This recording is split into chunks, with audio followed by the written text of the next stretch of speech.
Bueno, entonces hoy vamos a revisar un texto y yo le voy a ir pidiendo el favor a alguno de ustedes que me ayude con la lectura. Yo voy a iniciar con la lectura y en algún momento le voy a pedir a alguno de ustedes que me ayude con esa lectura. ¿Listo? Voy a compartirles pantalla.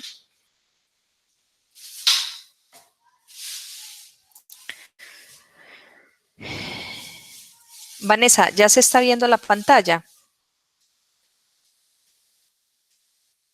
Sí, profe. Muy bien. Entonces, este es un artículo de una revista, de la revista de la Facultad Nacional de Salud Pública. Es una revista que ustedes saben que ha tenido un crecimiento muy importante en la facultad y que actualmente está indexada en una categoría muy importante, que es categoría B1, y eso significa que pues tiene un rango de citación muy alto. Entonces, este es el texto, lo desarrolla Luis Emilio Sea Bustamante. Está como profesor de la facultad, no sé si en la actualidad pero hasta el semestre pasado estuvo como docente de cátedra. Entonces, este artículo fue publicado en el 2017 y plantea Héctor Abad Gómez como educador popular, un acercamiento a su vida, obra y discursos. Este documento se los voy a compartir al WhatsApp para que ustedes también lo tengan. Muy bien. El objetivo de este artículo es proponer a Héctor Abad Gómez como educador popular en salud desde un acercamiento a su vida y obra. Entonces, desarrollaron una investigación histórico-pedagógica, se hizo una lectura crítica de 173 textos escritos por Héctor Abad y de los cuales seleccionaron 70. Esto es muy importante porque se los estoy indicando, muchachos. No solamente entender a Héctor Abad como un educador popular, sino que ustedes encuentren en este tipo de metodología una opción para los trabajos de grado que van a desarrollar o para los trabajos que van a emprender, porque saben ustedes que con esta situación del COVID, la virtualidad se nos plantea también como una opción. Entonces, cuando hacemos revisión de literatura o revisión de fuentes secundarias, esta metodología, este enfoque les puede a ustedes también ayudar. Mire que ellos hacen una escogencia de un sinnúmero de artículos escritos por Héctor Abad, encuentran 173, hacen unos criterios de inclusión, criterios de exclusión y de esos revisan 70 y con esos 70 artículos hacen, digamos, una tendencia de la teoría para identificar cuál es ese pensamiento y con eso se pueden hacer artículos científicos para que ustedes también se animen en la posibilidad de publicar. Bueno, Héctor Abad Gómez recrea en sus obras los postulados de Paulo Freire sobre lo que es un educador popular, integrando en su vida principios y valores como la coherencia ético-política, la transformación de la realidad y el trabajo directo con las comunidades. Estos tres elementos forman de una de sus grandes propuestas, las promotoras rurales de salud. ¿Listo? Miren ustedes acá, cuando yo les decía, dividir a Héctor Abad como educador, como político y como salubrista es una cuestión más metodológica para favorecer el tránsito didáctico que vamos a tener en la asignatura, que estamos cursando en la asignatura. Pero siempre se van a encontrar, siempre vamos a encontrar a Héctor Abad como educador, lo vamos a encontrar como político y lo vamos a encontrar como salubrista. Y una de esas formas de encontrarlo a él unido en esos tres escenarios tiene que ver con la propuesta que él hace de las promotoras rurales de salud. Las primeras promotoras rurales de salud, él empieza a desarrollar este proyecto en el municipio de Santo Domingo, Antioquia, en el municipio del cual yo soy oriunda. Yo no lo conocí, tampoco conocí el proceso, vine a conocer el proceso una vez estoy trabajando en la Facultad de Salud Pública, pero es un trabajo muy importante porque él lo que hace es, de todo ese conocimiento que él tiene como médico, todo ese bagaje teórico y práctico que tiene como médico, él lo que hace es transmitirlo a partir de la educación y ahí está ese puente de él como educador. Es un médico que su experiencia, su experticia la tramita como educador desde esa educación popular y la baja, la lleva a esas promotoras rurales de salud. Por eso ahorita cuando una de las compañeras decía, es que a Héctor Abad es muy fácil entenderle cómo escribe, cómo habla, porque él logra que esa teoría, todo eso que él teorizó, todo eso que él construyó, poderlo llevar a que la gente lo comprenda. Porque de qué sirve que hablemos muy bonito, con muchas teorías, muchos autores, si no nos hacemos entender de la gente. Entonces, mire, ¿y él para qué lleva ese conocimiento a esas promotoras rurales de salud? Para generar transformaciones sociales. Él logró entender que desde esas promotoras rurales de salud, él empieza a generar procesos de transformación social. Una de las conclusiones de este artículo entonces es el trabajo con las promotoras, así como sus acciones como defensor de derechos humanos y su vida como educador, ubican a Héctor Abad como uno de los primeros educadores populares en Colombia, donde la salud y la vida aparecen como escenarios de reivindicación de la vida humana. ¿Alguna pregunta hasta acá, muchachos?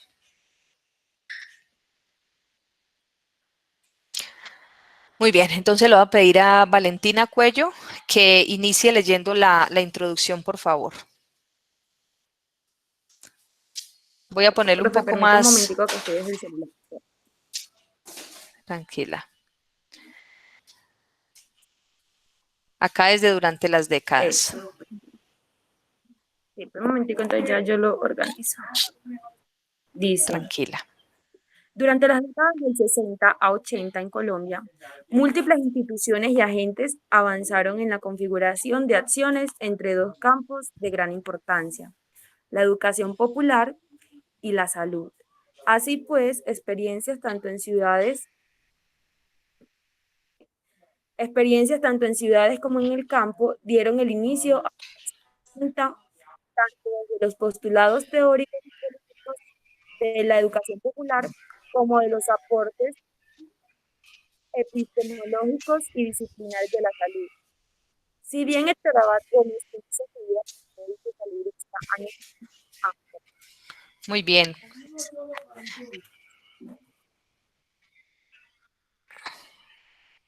Perdóname, Valentina. Vamos a seguir con Paula Andrea Cano. Paula Andrea Profe, Cano, hola. por favor. Es que yo estoy desde Desde el aquí, celular desde... y se me pesa y Vamos por no párrafos. veo. Hola, hola. Ok, listo. Yesida Andrés Murillo. Profe, Listo, Yesid. Señor. Puedes arrancar acá, en este párrafo que está listo, subrayado. profe. Si bien Héctor Abad Gómez inicia su vida como médico y saludista años antes de la llegada ¿de la qué? educación popular.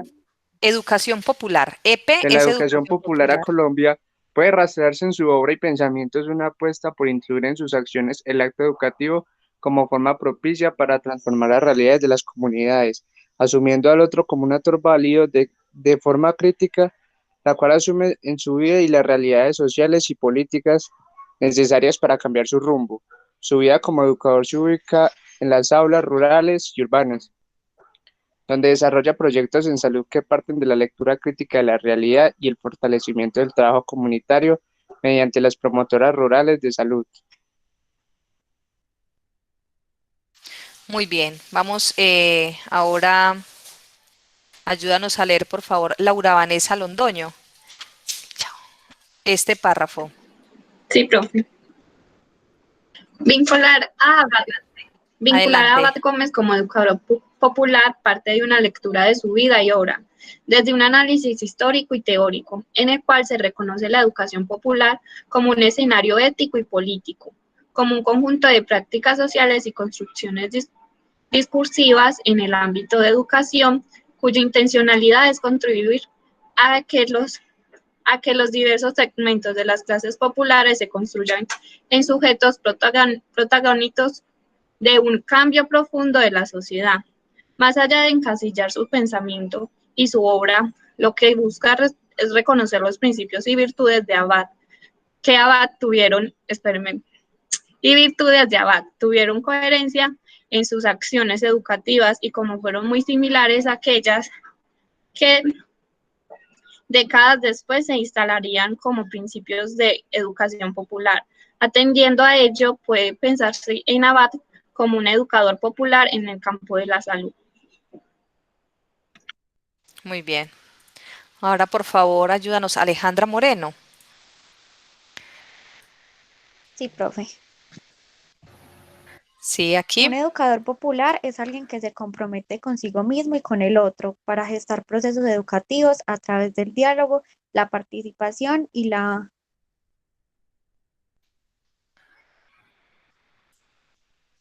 reflexión crítica de la realidad. Un educador popular se compromete con la utopía y, según Pablo Freire, debe atesorar entre sus cualidades la humildad, la amorosidad, la paciencia, la decisión y la alegría. Cualidades que no lo centran como un ser de otro mundo, sino que por el contrario lo ubican en el plano de lo humano. Continúa, por favor. Eso fue y será Héctor Abad Gómez, un educador popular que materializó en su vida estas y otras cualidades que con el tiempo se convirtieron en principios de su accionar, tanto como médico, salubrista y político, defensor de derechos humanos, como esposo y padre. Y es por ello que el presente artículo pretende presentarlo como un educador popular en salud que por su recorrido, su entrega y sus decisiones lo posicionaron como un líder innato en la salud de Colombia. Muy bien, muchas gracias. Entonces acá, como les voy a compartir a ustedes este artículo, ustedes van a poder ver la metodología que se utilizó para extraer el pensamiento de Héctor Abad.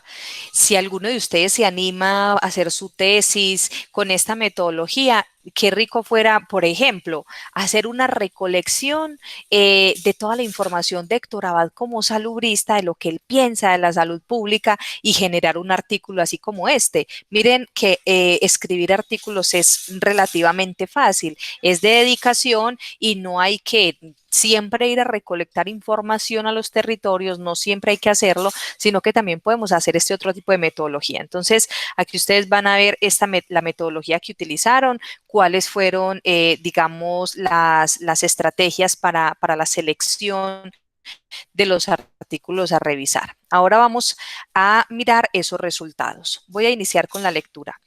La educación popular ingresa a Colombia en la década de los 60 a través de las apuestas de diferentes organizaciones y académicos tales como la teología de la liberación, la educación de adultos y los procesos de alfabetización. Esto que plantea acá el artículo era lo que les indicaba yo ahorita un poco, desde Paulo Freire, que inicia pues en Brasil, lo que se buscaba era cómo hacemos que la gente pueda superar ese analfabetismo y no lo vamos a hacer por el método tradicional de la M con la ma, la M con la ma, ¿qué dice mamá? ¿Qué dice papá? No, vamos a hacer que la gente lea su propia realidad, que la gente entienda por qué se están enfermando más, ¿cierto? Que era un poco lo que nos planteaba Héctor Abad. Héctor Abad empieza a plantear, las enfermedades no son al azar. O sea, las enfermedades no tocan por suerte, las enfermedades tienen unas determinaciones sociales. Eso significa que se enferman más los pobres. ¿Por qué? Porque no tienen acceso a salud, porque no tienen acceso a educación. Por ejemplo, hace la semana pasada una estudiante de la Facultad Sofía, junto con el profesor Román, lograron publicar un artículo donde hicieron un análisis de cuáles eran las personas que más estaban muriendo en el país por COVID-19 y encontraron que un gran porcentaje de población, el mayor número de población que muere por COVID en el país son personas que tienen unos niveles de educación muy bajos. ¿Significa con eso entonces que el COVID busca para ir a contagiar a los que están con menores niveles de educación? No, significa que a menor nivel de educación también hay menor acceso a otro tipo de garantías en derechos y eso significa que por eso la gente se enferma más. Entonces, desde la alfabetización de Paulo Freire es empezar que la gente comprenda que no es que la enfermedad sea al azar, sino que la gente se enferma porque hay unas determinaciones sociales que así lo están permitiendo. Y Paulo Freire empieza a decir, la gente tiene que hacer una lectura de su propia realidad, la gente tiene que saber por qué es pobre y eso nos permite generar conciencia de clase. Muchas de estas propuestas llegan a Colombia como respuestas a los cambios sociales vividos en medio de la Guerra Fría y las dictaduras militares y civiles que se desarrollaron en países como Argentina, con el golpe de Estado contra la presidenta María Estela Martínez de Perón, en Uruguay el golpe a Juan María Bordaberry y en Chile al presidente Salvador Allende, que lo dio Augusto Pinochet, ambos en 1973. Entonces miren ustedes que en esa época a nivel mundial se estaba viviendo una situación de golpes de Estado, derrocamiento de gobiernos que habían hecho una apuesta por el estado de bienestar. Por ejemplo, Salvador Allende en Chile estaba planteando el estado de bienestar. ¿Cómo no le vamos a dar el poder al capital? No vamos a plantear sistemas de gobierno capitalistas, sino que nos vamos a pensar en un estado que garantice los derechos de sus poblaciones. Lo mismo el peronismo en Argentina, donde se empiezan a plantear es que es el Estado quien debe garantizar los derechos, y en esa década de 1973 empiezan a surgir este tipo de, por ejemplo, movimientos en Colombia como ese primer inicio de esos grupos paramilitares que empiezan un poquito a empezar a afectar a esos grupos sociales y a esas movilizaciones sociales que se planteaban para esa época.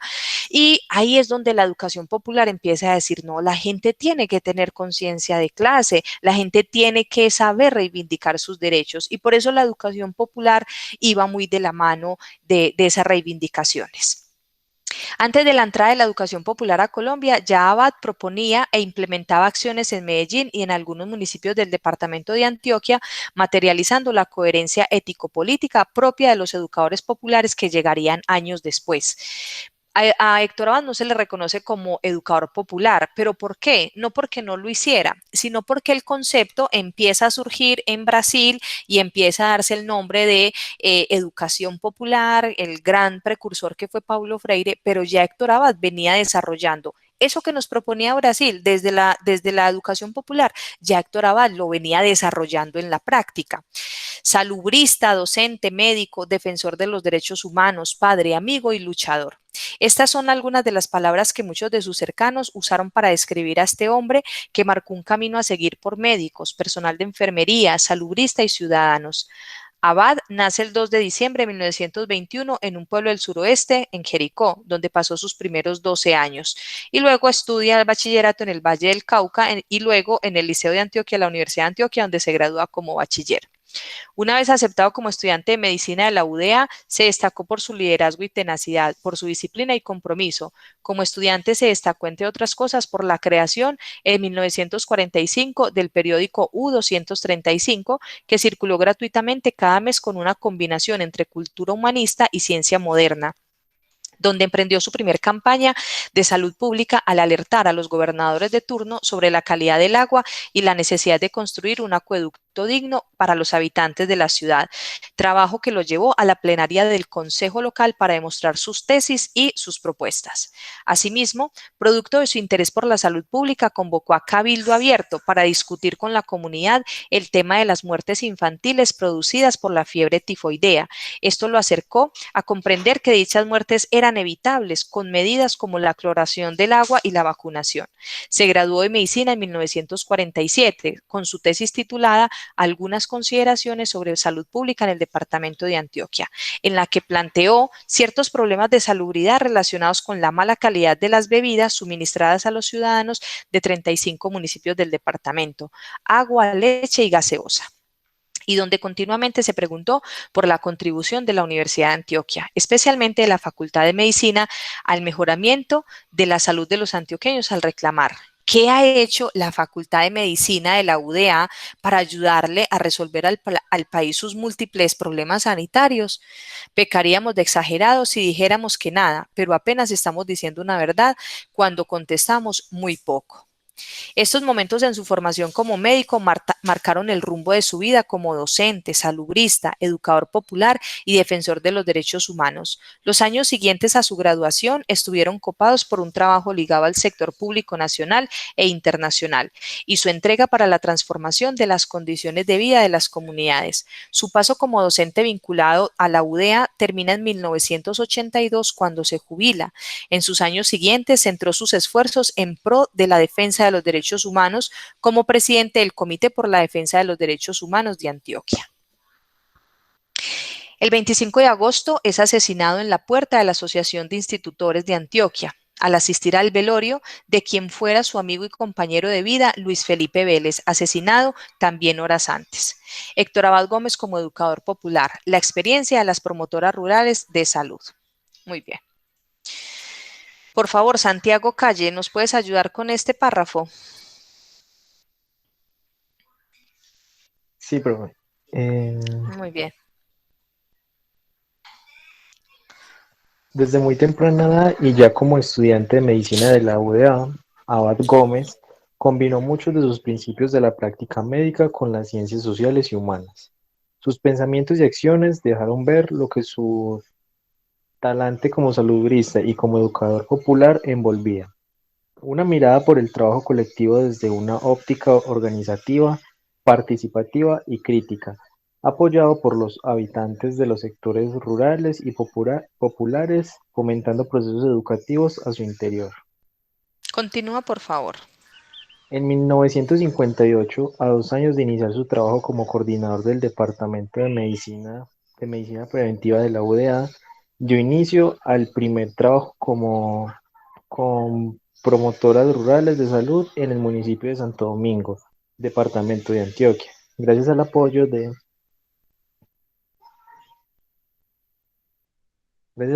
los cafeteros de la zona, en cabeza del señor Adolfo Aristizábal.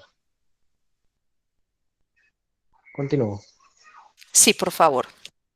La idea de las promotoras se centró en la capacitación de personas que vivían permanentemente en poblaciones pequeñas y sobre todo en sus zonas rurales, lo cual permitía realizar un trabajo desde el reconocimiento de las condiciones, necesidades y potencialidades de cada comunidad. El trabajo de estas promotoras debía articularse con el trabajo del médico, perdón, profe, es que estoy desde el celular y la verdad es como todo chiquito, con el Tranquilo. trabajo del médico, las enfermeras, el sacerdote, el agrónomo, los maestros y las maestras,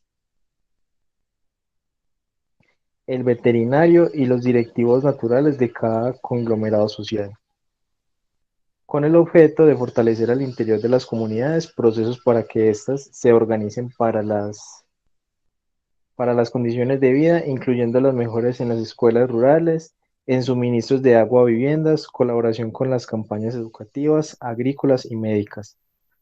Todo tendiente a mejorar espiritual, física y socialmente el hogar del campesino. Muy bien. Miren ustedes acá que ahí nos empieza a dar un concepto de la salud.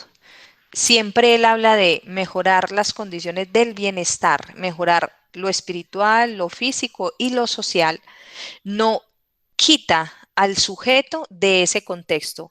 Para que la gente esté sana, yo tengo que mejorar sus condiciones de salud mental, sus condiciones espirituales, sus condiciones físicas, pero también socialmente, porque de nada sirve que un hospital cure a un enfermo de alguna dolencia y lo devuelva a una sociedad altamente enferma. Sí, miren ahí digamos, como el norte que siempre tenía Héctor Abad, integrar la salud desde esos componentes, lo individual, lo familiar, lo colectivo, lo social, que no se entendiera solamente como algo del individuo.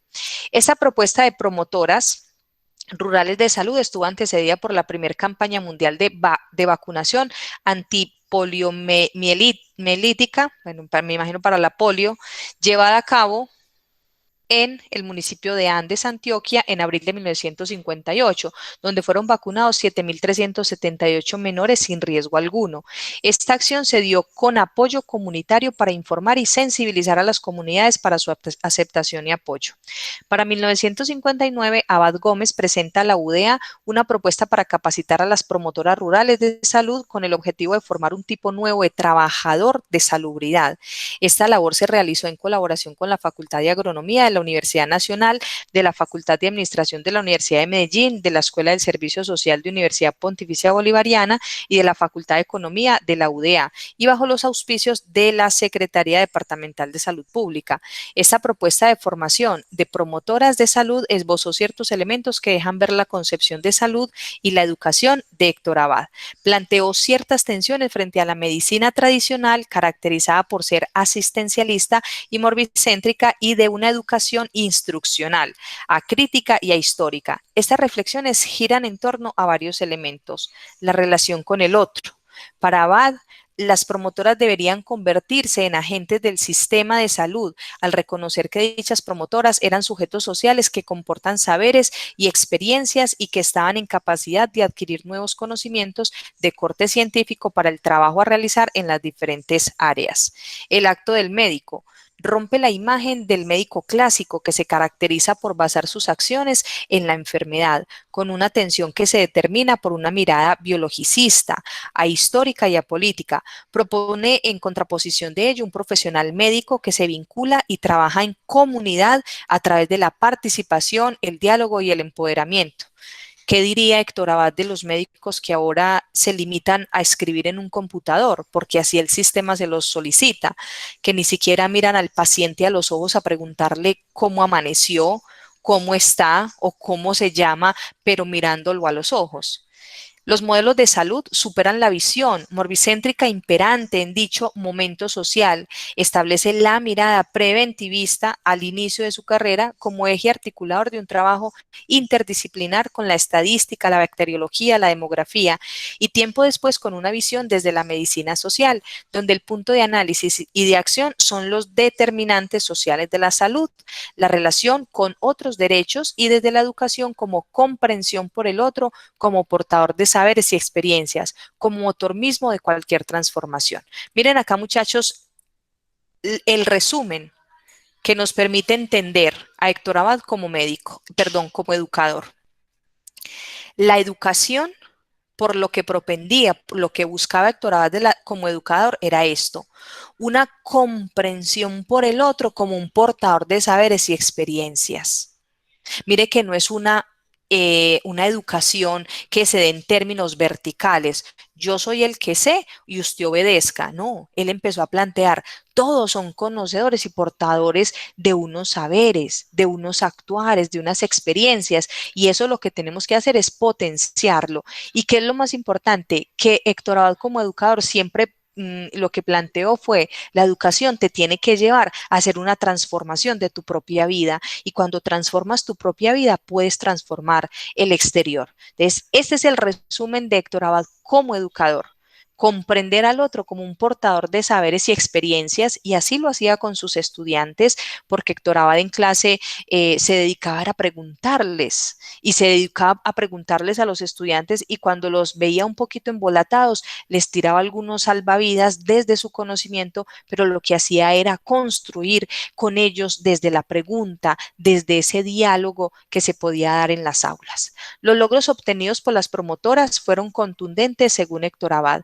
Solo 12 meses después de iniciar su trabajo con estas mujeres, existían letrinas en el 80% de las viviendas en Santo Domingo, una cobertura de vacunación de la población infantil del 90% para enfermedades como la viruela, la difteria y la tosferina, y se habían aumentado notoriamente las consultas de prevención en el Hospital del Casco Urbano, producto de las actividades de educación realizadas por el equipo.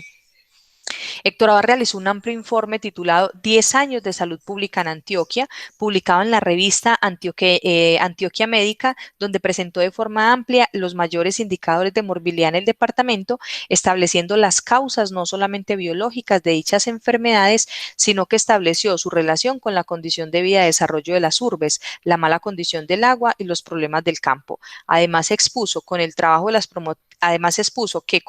de las promotoras en Santo Domingo se disminuyó la mortalidad infantil. Listo. Bueno, les voy a compartir este artículo. Se los voy a enviar ahora al WhatsApp para que lo puedan leer completo. Preguntas, reflexiones, ¿cómo les pareció este texto?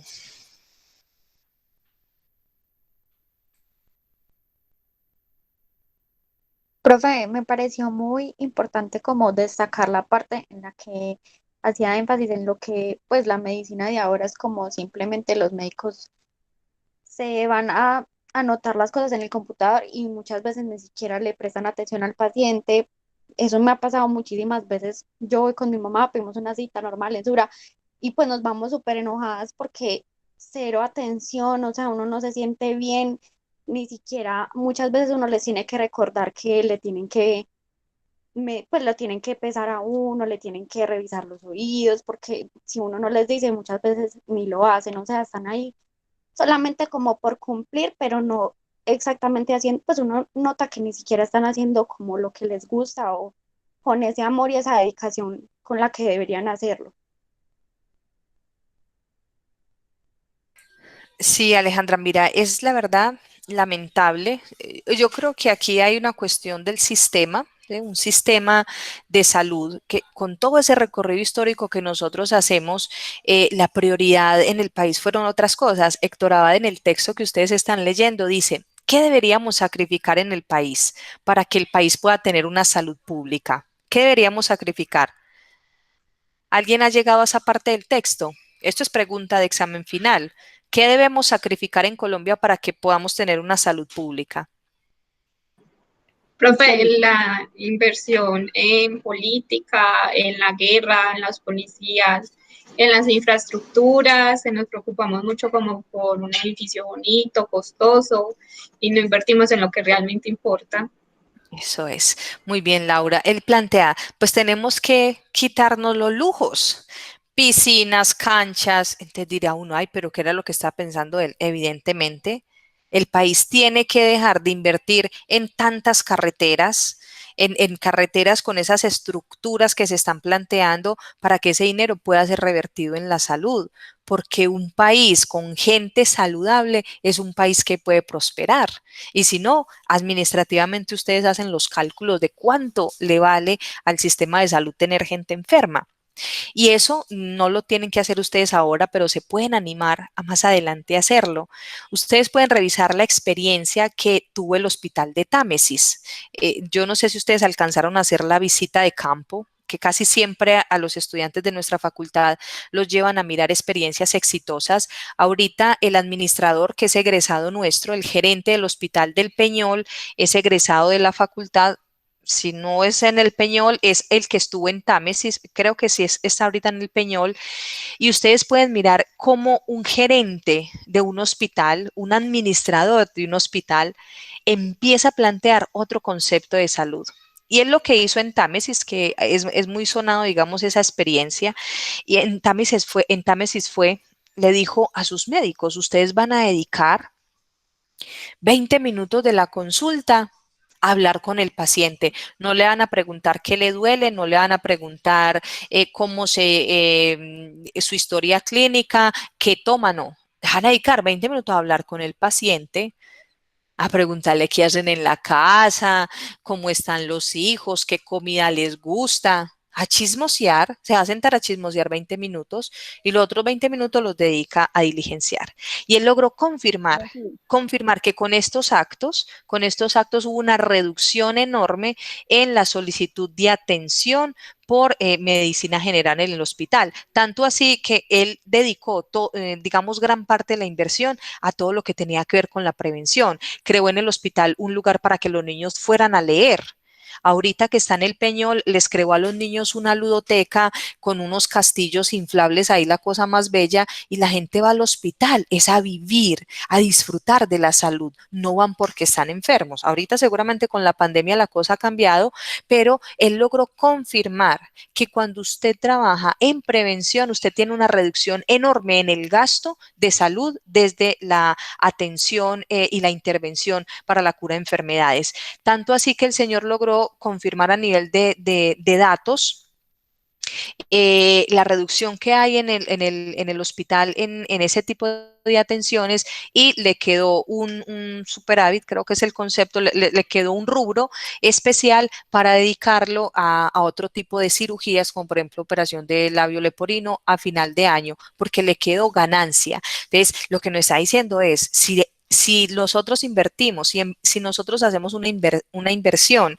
en todo lo que tiene que ver con la medicina preventiva, la cosa empieza a cambiar. Y fue lo que empezó a hacer Hector con estas promotoras rurales. Valentina, ibas a hablar.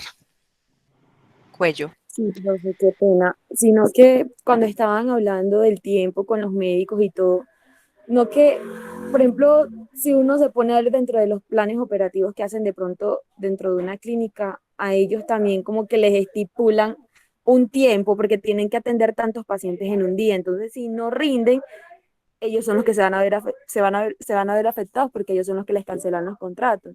Yo digo que eso ya también son más de nosotros como administradores en un futuro, ¿cierto? Sea de salud, sean ambientales, sean de GESIS.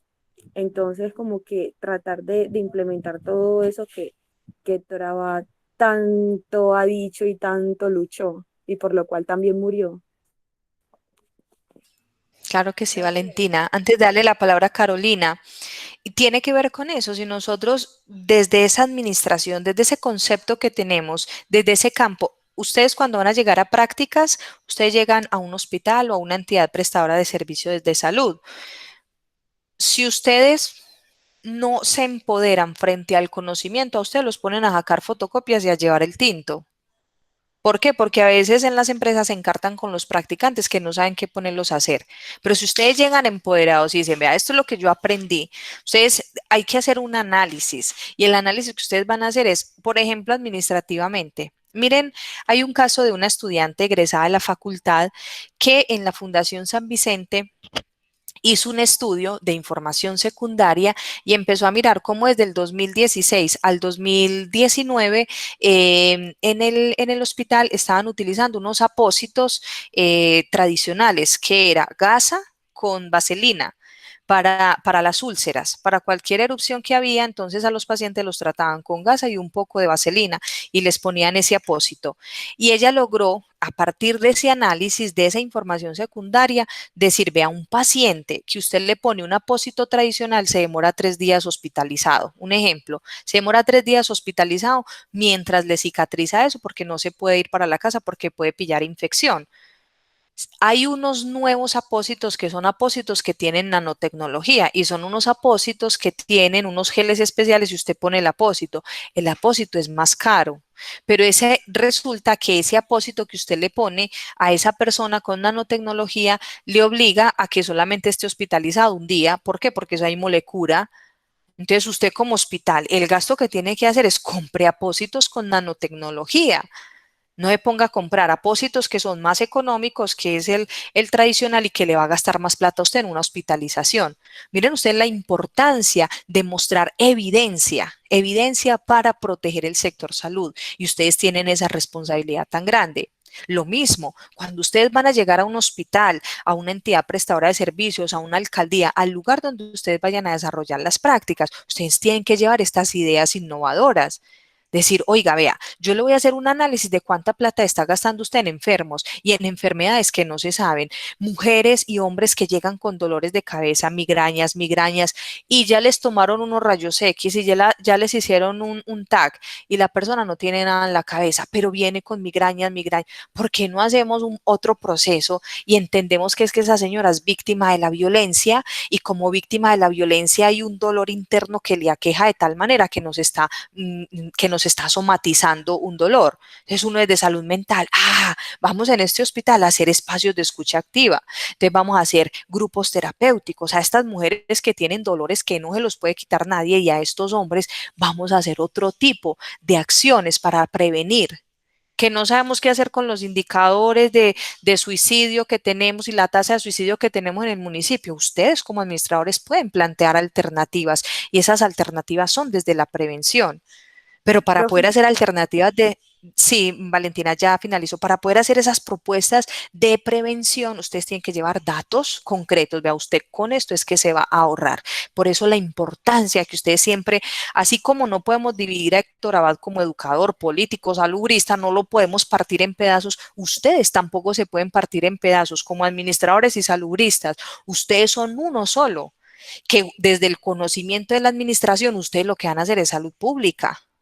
y ustedes lo que van a trabajar es por la salud y el bienestar de la gente, desde lo que administren, desde lo que analicen, desde lo que busquen, desde esa ecología general, desde lo ambiental, porque ese es el objetivo de nosotros los salubristas, evitar que la gente viva indignamente o evitar que la gente muera de causas que no son las que están asociadas a la senilidad, a la vejez. Que no, que la gente se muera pues cuando tiene que morir y no que la maten o no que se muera porque no le están dando una atención oportuna. Adelante, Valentina. No, profe, hablando de ya eso de programas y todo para personas internas en las clínicas, yo tuve una experiencia con una prima que ella también es de Valledupar y tuvo un accidente. Nosotras duramos, sin mentir, como 8 meses internas entre el San Vicente de Río Negro y el Pablo Tobón de acá de Medellín. Pues la infraestructura es genial, por ejemplo, aquí el Pablo Tobón tiene peluquerías y aunque uno diga que, ay, no, eso tan superficial, por ejemplo, yo expongo el caso de por ejemplo, las mujeres. A la mayoría de mujeres les gusta de pronto verse con el pelo planchado, no sé qué, y para una persona que tiene tantos meses en un hospital, verse diferente o arreglada va a ser también la diferencia. Estar postrado en una cama no es fácil, entonces por lo menos de cambiar de ambiente. Por ejemplo, también en el San Vicente había un interno también que él sabía de macramé, entonces lo que hicieron fue organizar un grupo para que él le enseñara a los otros internos. Pues entonces eso también les ayudaba a distraer. O sea, son cosas tan pequeñas y que de pronto no necesitan inversión, pero que pueden ayudar mucho a que esa calidad de vida de esas personas que están internas sea de pronto un poquito más agradable y se les olvide de pronto el dolor por un rato o el sufrimiento, porque no, es imposible. Profe, yo también quiero aportar acá un poquito sobre lo que estamos Adelante, hablando y Valentina Madrid. me viene a la Adelante. cabeza como futuro administrador, ¿cierto? Y es que muchas veces podemos ser, digamos, el administrador más teso y el que más sabe, pero entonces estoy elaborando, hablaba sobre Támesis, digamos, el plan territorial de Támesis en su hospital tiene una guardería para los niños, ¿cierto? Pero entonces muchas veces como administradores o la gente pues que ponen ahí, porque sabemos que muchas veces son asistenciales, médicos, lo que sea, se sientan detrás de la oficina a basarse en estadísticas. Es que llevamos tantos enfermos con cáncer, es que tal, pero nunca se ponen en esa labor de ser salubrista, ir al campo, conocer qué es lo que le pasa a mi gente, porque es que yo trabajo por la gente. Entonces, digamos, yo soy una apasionada de la salud pública, me muero por el campo, por estar en trabajo de campo con las personas y siento que muchas veces eso es lo que falta, porque en Colombia no se ve al paciente como un paciente, sino como un cliente. Entonces, digamos que muchas veces hace falta es eso, salir al campo, preguntarle a la gente qué es lo que le falta, qué es lo que le pasa, qué se siente, porque digamos que yo ya tuve la oportunidad de leer pues como el libro en ocasiones pasadas y Héctor Abad yo no me lo imagino sentado en su oficina esperando a que le lleguen y le digan, ay, es que el agua me está saliendo negra y me siento con dolor de estómago. Es, siento que hace mucha falta eso, como ese trabajo con la gente y para la gente, porque digamos que a veces las personas se cohíben porque no sé cómo decirlo, se achicopalan ante un profesional porque se ha creado un estigma de que los profesionales, los médicos, son, mejor dicho, pues el puta. Entonces, la gente muchas veces le cuesta como acercarse a un profesional y decirle, me pasa esto y esto, entonces hay que hacerlo sentir cómodos con uno como profesional, que sientan que le pueden contar a uno todas las problemáticas que los aquejan.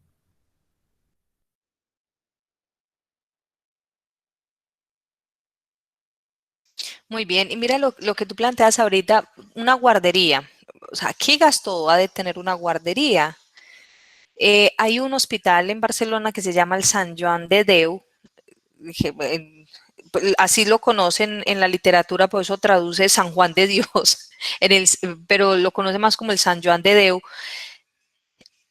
Trabajan con niños. Entonces es una experiencia bellísima porque cuando el niño llega, en la recepción, cuando le van a hacer una intervención quirúrgica, el niño ingresa y tiene una vitrina con un montón de peluches.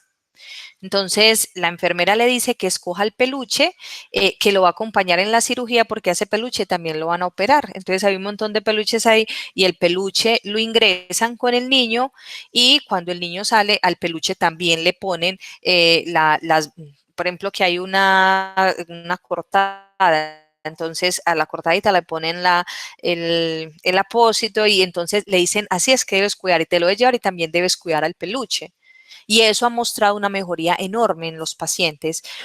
No sobra ver Patch Adams desde la risa. ¿Cuáles son los beneficios de la risa? Y desde ahí hay asociaciones que se han dedicado a llevar payasos, a llevar clown de intervención a los hospitales y han logrado entender que la risa genera unas endorfinas que reducen el dolor de la gente. Entonces, miren ustedes, qué bueno. Y esto que ustedes están viendo desde la medicina se puede extrapolar, por ejemplo, a la psicología.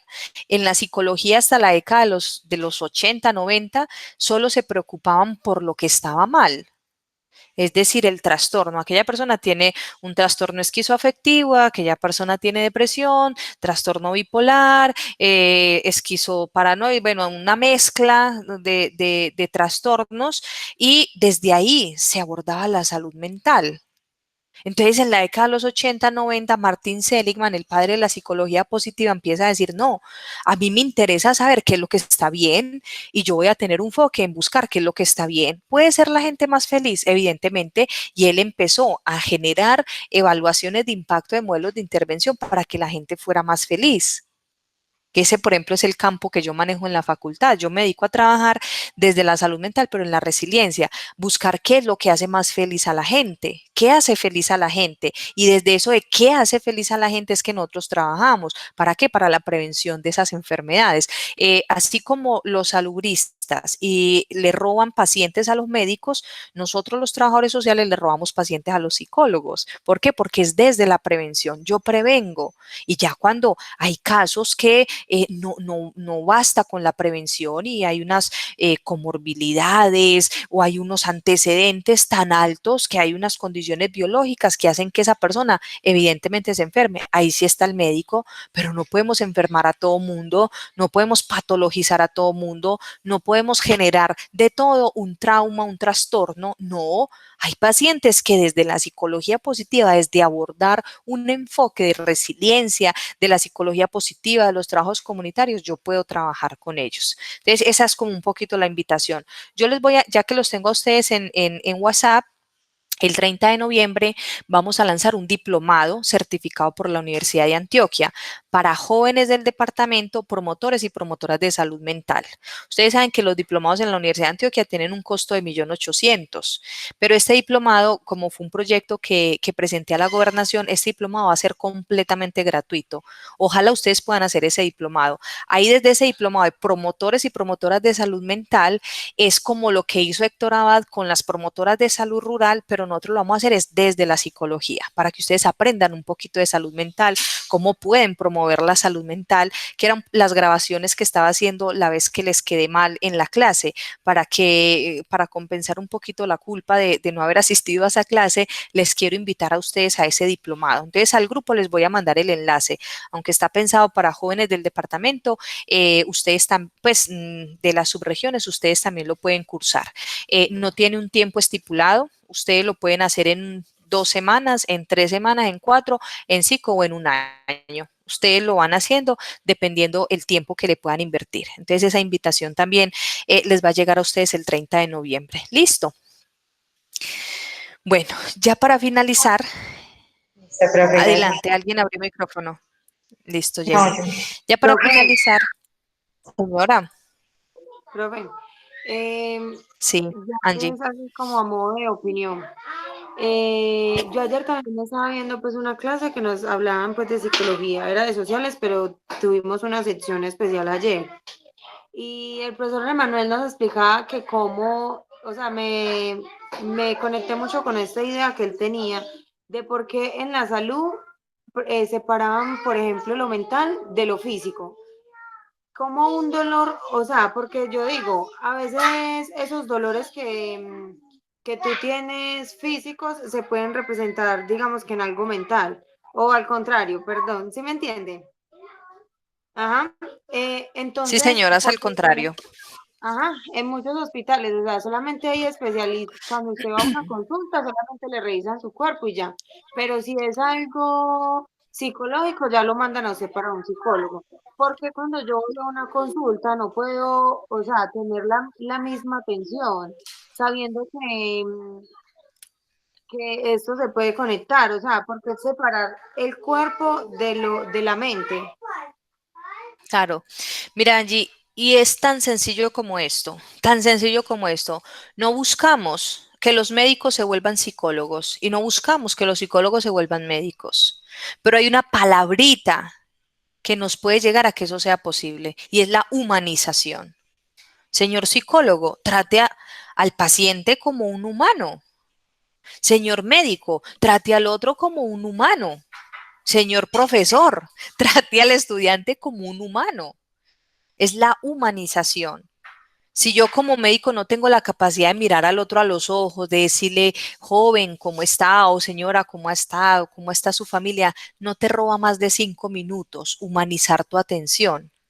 Y con ese trato humanizado, usted va a ver el cambio tan positivo que hay en esa relación que el otro tiene con la enfermedad.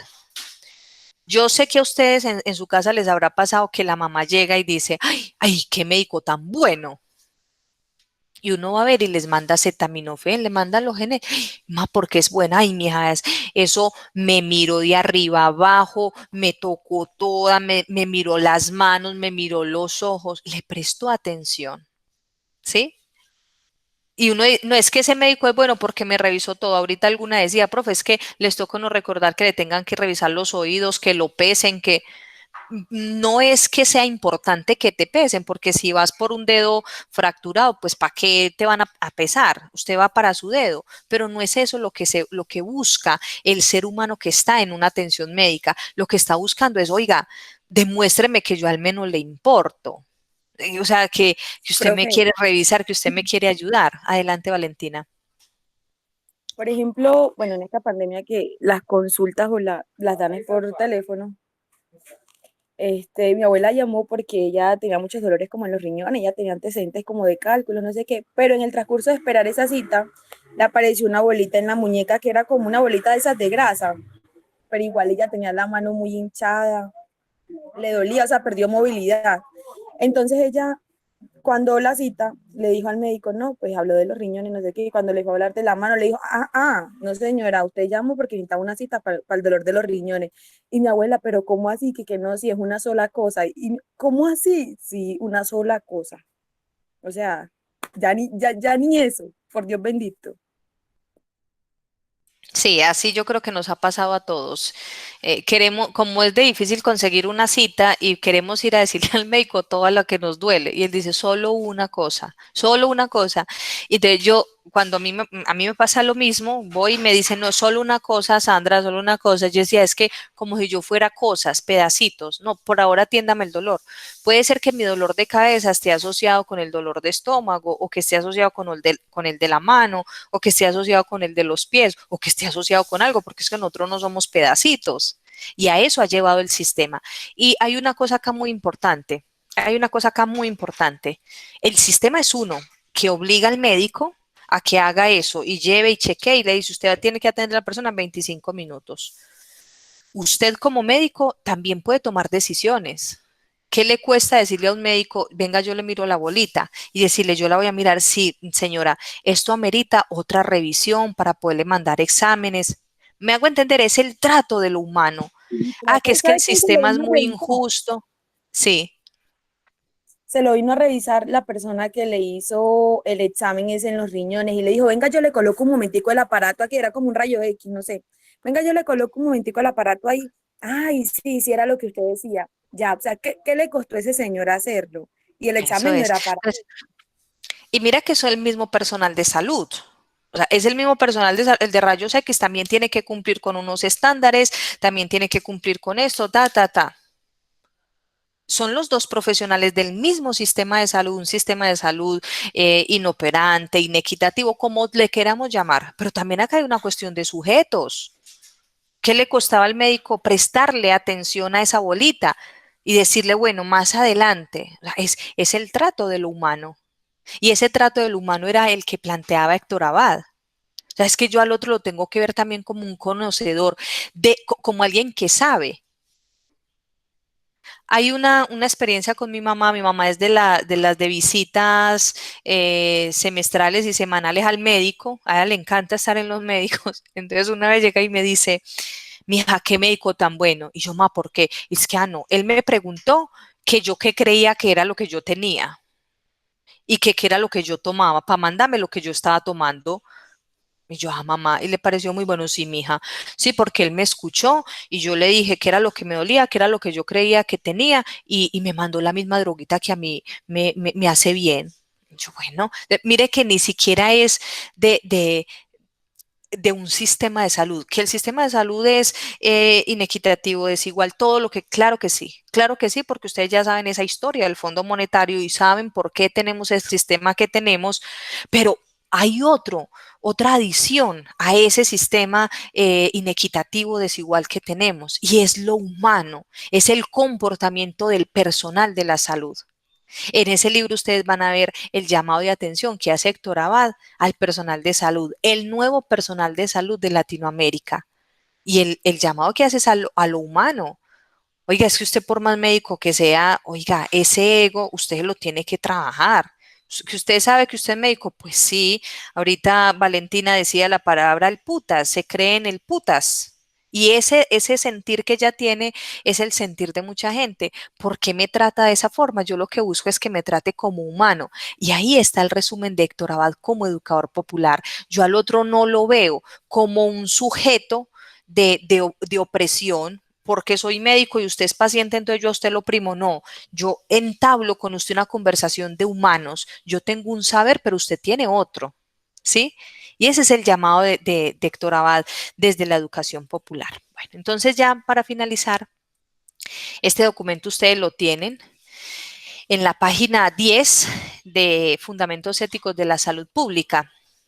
Que a mí me encanta finalizar la clase pues con esto para que no queden así desesperanzados y le preguntan, bueno, Héctor Abad mismo se pregunta, a ver, tenemos una salud pública en el país terrible, con médicos con médicos deshumanizados, con médicos que no se interesan por el bienestar de sus pacientes, y entonces él mismo se pregunta, ¿qué debemos hacer?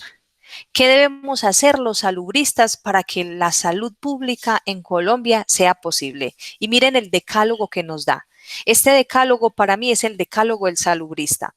Ustedes desde la Facultad de Salud Pública no tienen código de ética, ¿sí? No hay un código de ética porque pues todavía los perfiles se están creando. Nosotros los trabajadores sociales tenemos un código de ética, los psicólogos tienen código de ética, los médicos tienen código de ética, los ingenieros tienen código de ética. Ustedes como administradores en servicios de salud no tienen un código de ética porque no tienen un colegio como tal y que eso pues llegará en algún momento y por eso las luchas que se tienen que empezar a dar. Pero para mí el código de ética de un salubrista tendría que ser este que nos propone Héctor Abad. Primero, seguir estudiando y preparándonos con las mejores informaciones, investigaciones, estudios, encuestas, hechos epidemiológicos, estadísticas vitales, para que cada vez conozcamos mejor y podamos cuantificar, desmenuzar, comprender, entender el problema de la salud del pueblo colombiano. Para yo poder transformar la realidad, las tengo que estudiar. Yo no puedo llegar a mostrarle a usted, vea, este medicamento es bueno. ¿Para qué es bueno?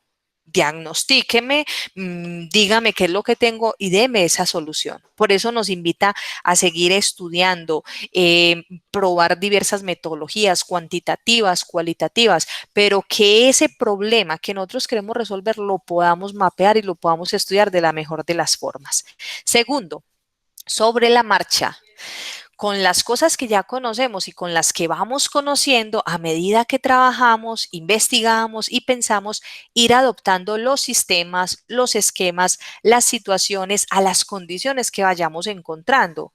Por tanto, esto nos exige ser flexibles en la organización de nuestros programas, no tener esquemas demasiado rígidos y, por supuesto, cuando adoptemos algunos, no creer que ellos son inmutables, permanentes o eternos. Solo lo flexible o cambiante, no lo rígido, permanece y se conserva. La peor manera de ser conservador, la destinada irremediablemente al fracaso, es la de ser inflexible.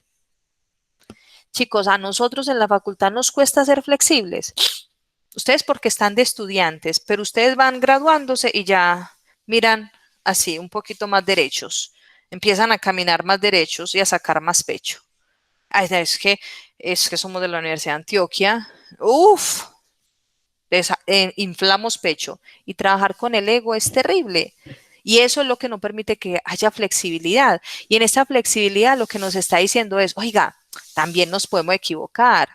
Y si nos equivocamos, volvamos a arrancar, pero seamos flexibles, que la vida no tiene que ser tan rígida. Tercero, trabajemos con todos, con amigos, enemigos, con paisas, no paisas, con bogotanos, santanderianos, nariñenses, costeños, para organizar entre todos la salud pública de Colombia. Somos un país de gente inteligente y buena en todas partes, hasta en Antioquia. Oigan eso, hasta en Antioquia hay gente buena, dice Héctor Abad. Entonces trabajemos con todos. Cuarto, no desdeñemos de las experiencias pasadas. ¿Qué es desdeñar? Como menospreciar. No menospreciemos las experiencias pasadas, hombre, basémonos también en nuestros esfuerzos, pero también en los esfuerzos que otros han hecho. Cuando algunos estudiantes están todos embolatados en el diseño de trabajo de grado y profe, yo qué investigación voy a hacer y yo por dónde, yo les digo, vayan a la biblioteca, que hay muchos estudiantes que ya se rompieron el coco pensando lo que usted está acá también intentando romperse. Vaya y mire las luces que ellos tuvieron, vaya, mire las tesis de sus compañeros, a ver ellos por dónde sacaron la cosa, mire las mejores tesis, a las que les dieron tesis laureada o tesis meritoria, vaya, mire y busque eso y por ahí usted va encontrando, no tiene que partir de cero. Valore el trabajo que hacen sus compañeros, valore el trabajo que hacen los estudiantes, valore el trabajo que hacen los profesores. Quinto, no nos desesperemos, muchachos, miremos con confianza hacia el futuro. Digámosle a nuestros amigos salubristas que a veces se vuelven demasiado impacientes o dogmáticos, es decir, que de ahí no lo saca nadie y que creen, como el mismo Héctor Abad reconoce, como yo mismo creí en mi época, que todo lo habíamos inventado nosotros y que antes nada bueno había y que seguían el viejo y que sigan, nos invita a seguir el viejo consejo de Liftinov, donde dice, trabajen y estudien, investiguen duro y fuerte, sean pacientes, la historia está de su lado.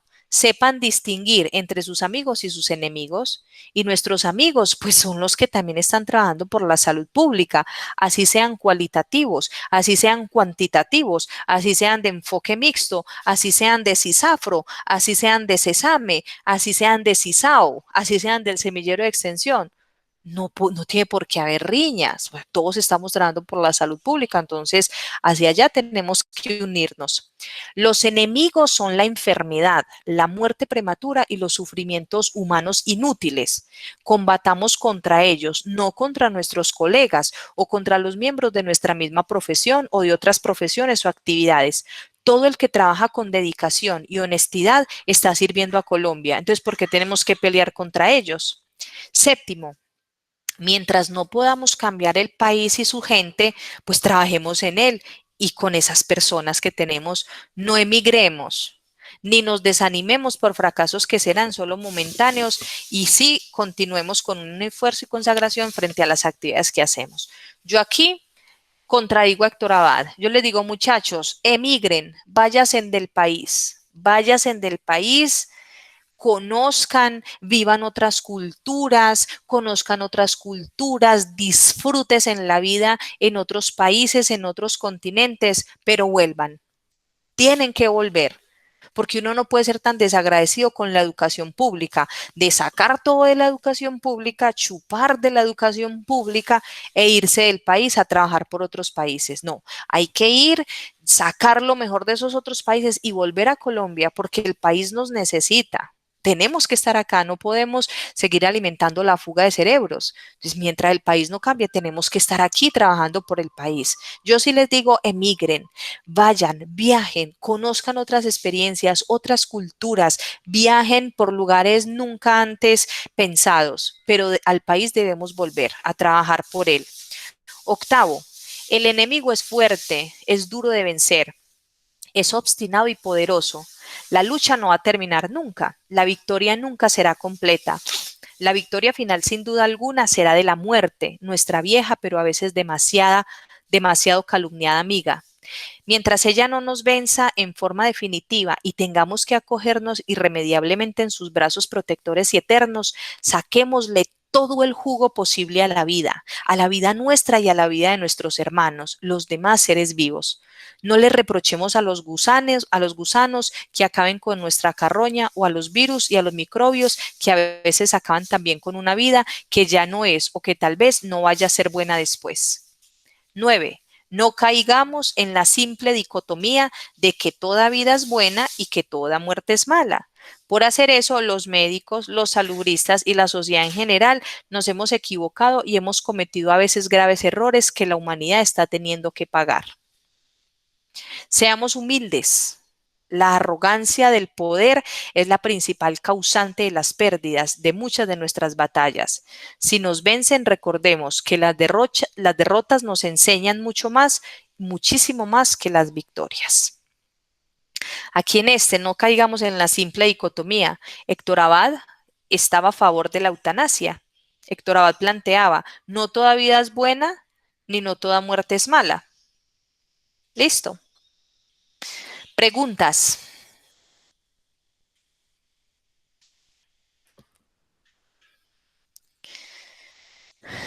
Preguntas, muchachos. Reflexiones. ¿Qué les parece ese decálogo tan bello del salubrista?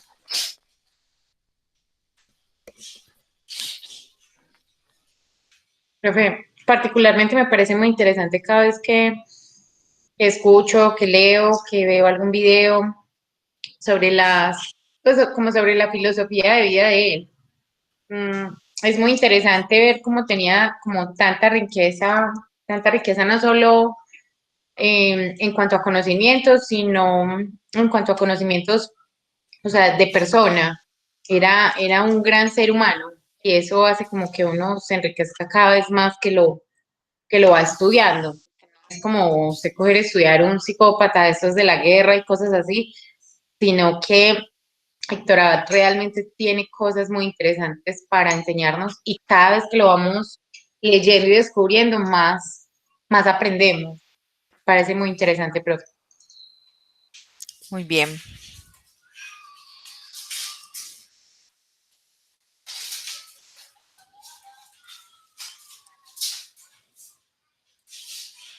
¿Alguien más?